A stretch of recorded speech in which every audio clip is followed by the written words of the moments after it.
and in the bikes for a foot race that stretched out a little more than 26 miles. It all started as a casual challenge issued over a few beers. Who was the better athlete? A runner, a cyclist, or a swimmer? And why not combine all three sports into the ultimate marathon? That, according to the folklore, is how a race called the Ironman was born. And tomorrow, the 11th annual Ironman will again be run in Hawaii. Why are we telling you this? Because the three-part race, commonly called the Triathlon, has become an obsession for hundreds of thousands of people all over the world. In this past year alone, there have been 2,000 triathlons. The race has spawned a huge and growing industry, changing bicycle technology forever. But more than that, it has become something approaching a religion, a doctrine of self-improvement that is changing lives. Just plain folks are turning their world upside down, even straining their marriage to adopt a training regimen that is almost too grueling to be believed. You're about to meet several such people in a story that is considerably longer than most of what you watch on the news hour every night, but in many ways, the triathlon is a metaphor. It is the search for the ultimate challenge. It is testing one's abilities to the limit, and then way beyond. It is overcoming fear. So on the eve of the race that started it all, here is what it is stirring so much interest.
Distance yet, so we're working on just giving her a goal and working on that goal. Like tonight it was 4 lengths at one time. You know, next workout I'd like her to go on 6 lengths, and we'll build her up from there. So how many lengths does she have to do? For the race, 64.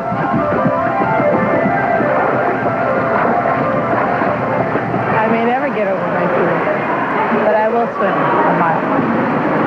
And you will? I will. How do you know that? I know that.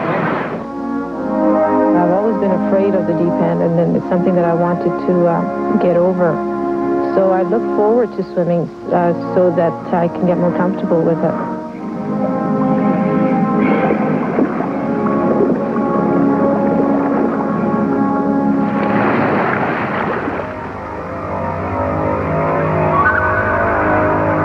Well, the triathlon bike traditionally didn't exist 10 years ago. It's only when the sport became a real sport that manufacturers started to respond with the triathlon bike. Well, what manufacturers have now done is they've responded to the actual needs of a triathlete in terms of aerodynamics and more comfort. And the idea behind the handlebar is that it puts the rider in a more aerodynamic position. The hands are closer together, the rider is more stretched out on the bike. Aerodynamics play an important part. And to get a proper fit on a bike, you have to have a proper size or your size. So bikes, just like shoes, come in a number of different sizes, and that's why it's important to go to a good bike shop and get set up properly.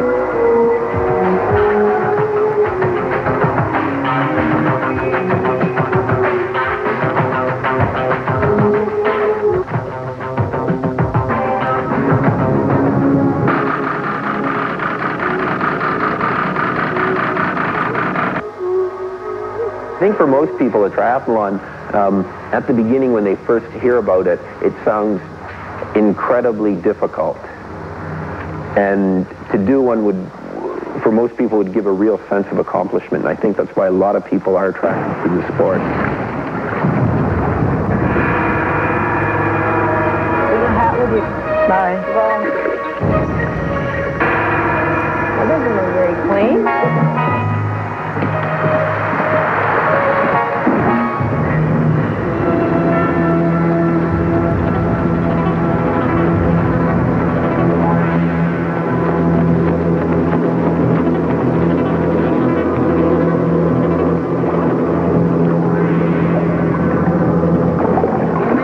With how far she's come. She's handling a 2,000-meter workout really easy.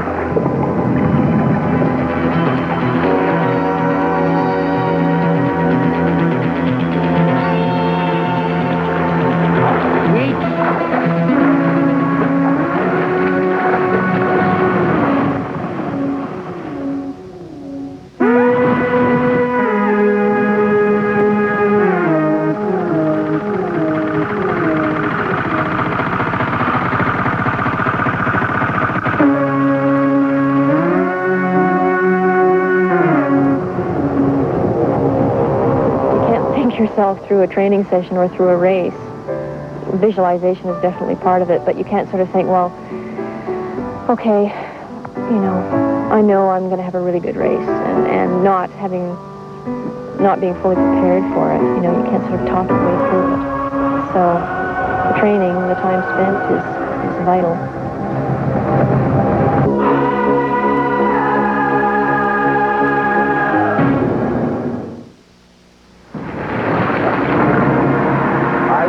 Rather be on the road on my bike or out for a run or swimming than just sitting around watching TV. I mean, I just enjoy doing that. I like being out and doing those things.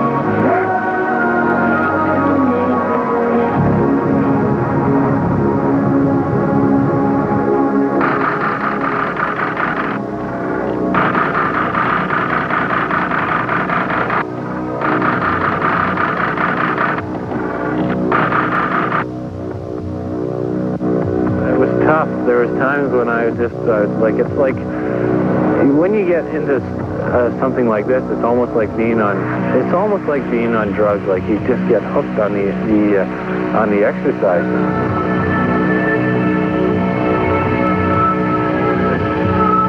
And then all of a sudden, just to take that exercise away, physically your body just craves that, and it wants to go, and you can't, and it's sort of like conflict of interest is happening.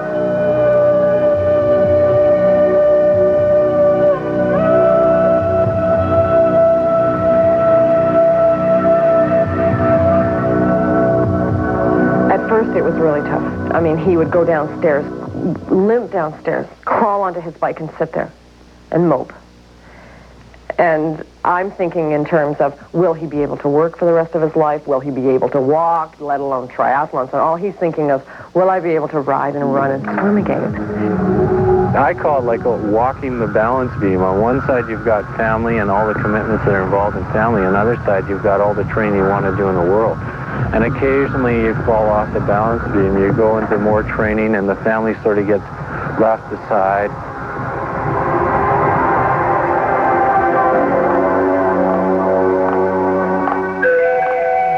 It's hard being at home talking to a 2.5-year-old all day long. And if I've done it for 12 hours while he's on day shift, and he comes home and goes in the evening for a 4-hour bike ride, then that's 19, 20 hours I've had talking to a 2.5-year-old.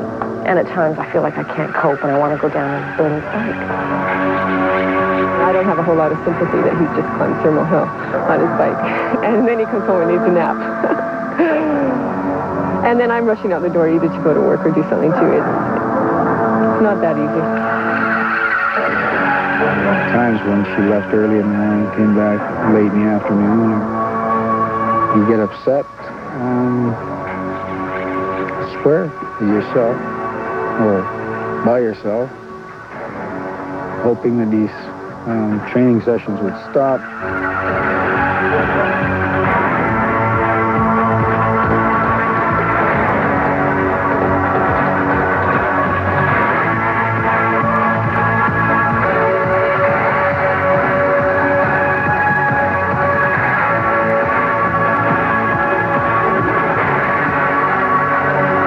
People who get involved in triathlons may both have had a more independent relationship to start with, and this may just be a shift in focus, perhaps from workaholism to being a triathlon, in which case it would be an easier adjustment than from a couple where they had formerly been very close, and for one reason or another, one person distances themselves. That causes major upheaval.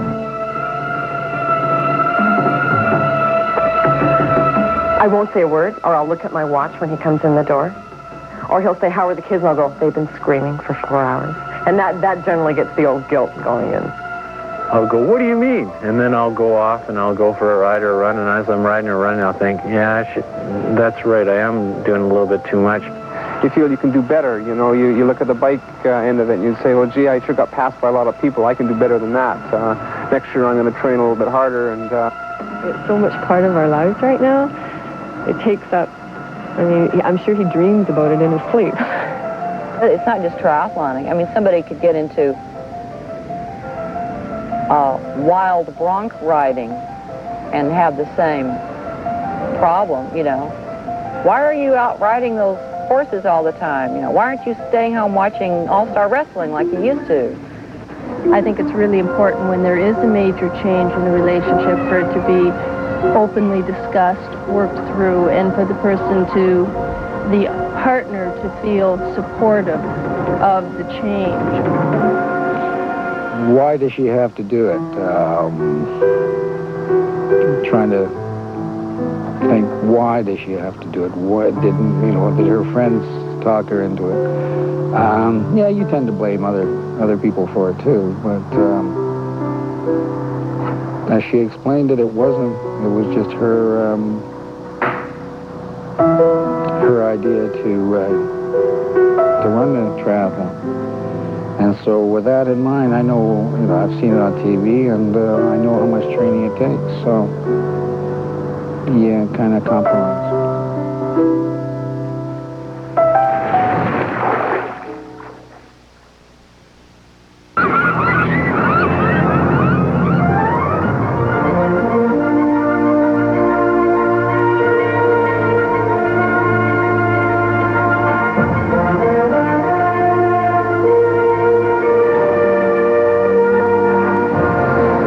Pretty wavy this morning. I hope it's not wavy like this tomorrow. No, it's not bad. Get the courage up.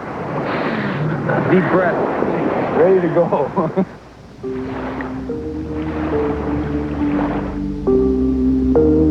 There's something subliminal that happens on race day that just can't be communicated. It has to be expressed. What's that line? It's an experience where if you understand it, no explanation is necessary, and if you don't, none is possible.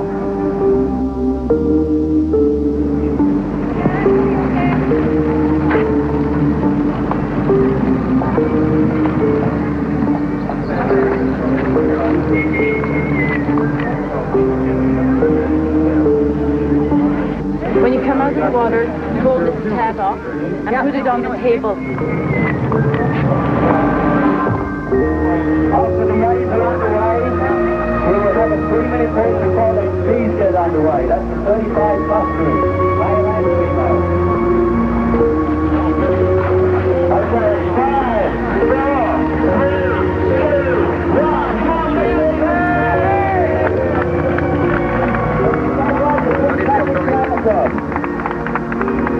Stop right now.